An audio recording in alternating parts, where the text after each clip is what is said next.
స్పెషల్గా ఈరోజు గురుగారితో పాటు శివశక్తి ఛానల్ ధర్మ రక్షకుడు కరుణాకర సుబ్బనన్న గారు, హిందూ జనశక్తి ఛానల్ ఫౌండరు అండ్ వక్త లలిత్ కుమార్ గారు, అలాగే శివప్రసాద్ గారు, భరతవర్ష, వీళ్ళు ముగ్గురు ఉన్నారు. So much welcome to Dubai అన్న.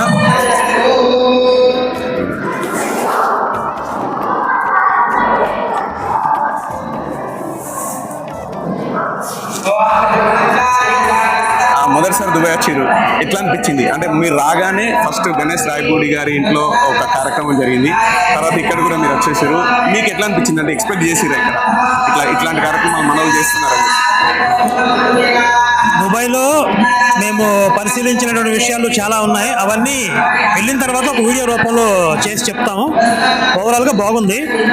ఈరోజు ఇక్కడ ఎంఈటీ స్కూల్లో గురువు గారి యొక్క మార్గదర్శనంలో శ్రీవారి సేవా సమితి వారు రుద్రాభిషేకం, పార్వతీ కళ్యాణం ఏర్పాటు చేయటం, దానికి ఇంతమంది భక్తులు తరలి రావటం చాలా ఆనందంగా అనిపించింది.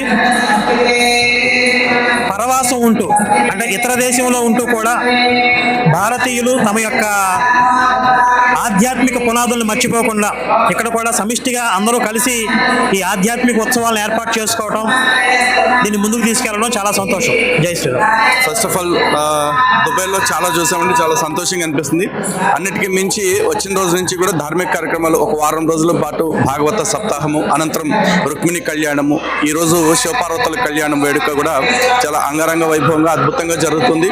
అలాగే దేశం దాటి వచ్చిన దుబాయ్లో బతుకుతున్నా సరే మన ధర్మాన్ని విడిచిపెట్టకుండా ఉంటున్నా ఇక్కడ ఉంటున్న హిందూ బంధువులందరినీ చూస్తుంటే చాలా గర్వంగా అనిపిస్తుంది.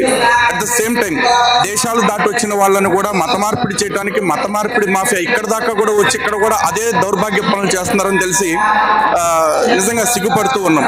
ఎందుకంటే ఇక్కడ దాకా వచ్చింది ఎవరి కుటుంబాన్ని వాళ్ళు పోషించుకోవడానికి, ఎవరి బ్రతుకు వాళ్ళు బతకడానికి. ఇలా బ్రతకాల్సిన వాళ్ళని కూడా ఇక్కడ కూడా మత మార్పిడి చేయడానికి అక్కడి నుంచి తెలుగు పాస్టర్స్ ఇక్కడికి వచ్చి ఆ నీచత్వాన్ని చూపిస్తున్నారు. అంటే అంతే, జబ్బు ఎక్కడున్నా జబ్బే. క్యాన్సర్ కాలుకు వచ్చిన జబ్బు ప్రమాదమే, తలకు వచ్చిన ప్రమాదమే. అలాగే ఈ మత మార్పిడి అనే జబ్బు ఏ దేశానికి వెళ్ళినా అదే ప్రమాదం ఉంటుంది. వీటి గురించి కూడా భవిష్యత్తులో కొంచెం గట్టిగా ఆలోచన చేయాల్సి ఉంటుంది. ఇక్కడున్న హిందువులకు కూడా ఎక్కువ మందికి మన హిందూ సంస్థలు, మన హిందూ యూట్యూబ్ ఛానల్స్ రీచ్ అవ్వాలి.